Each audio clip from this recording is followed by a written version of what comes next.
शहरातील सुगंधित तंबाखू 3 माफियांवर गुन्हा दाखल, 4 महिन्यानंतर कारवाई. अन्न व औषध प्रशासन विभागाची अनदेखी. दिग्रस शहरातील 3 ठिकाणी धाडी टाकून उपविभागीय पोलीस अधिकाऱ्यांच्या पथकाने सुगंधित तंबाखू माफिया तिघांना पकडले होते. शिवाय त्यांच्याकडून ट्रक व सुमारे 6 लाख रुपयांचा सुगंधित तंबाखू जप्त केला होता. मात्र या प्रकरणी तब्बल 4 महिन्यानंतर आता गुन्हा दाखल करण्यात आलाय. तर उशिरा गुन्हा दाखल झाल्यामुळे कुठेतरी माशी शिंकली असा प्रश्न उपस्थित होतोय आणि अन्न व औषध प्रशासन विभागाची अनदेखी होत असल्याचंही या कारवाईतून पुढे येतंय.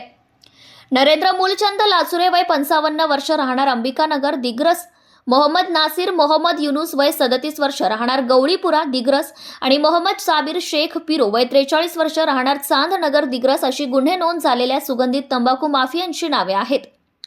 शहरात मोठ्या प्रमाणात सुगंधित तंबाखू आणि पान मसाल्याची विक्री होतीये अशी गोपनीय माहिती दारवा येथील उपविभागीय पोलीस अधिकारी चिलुमुल्ला रजनीकांत यांना मिळाली होती.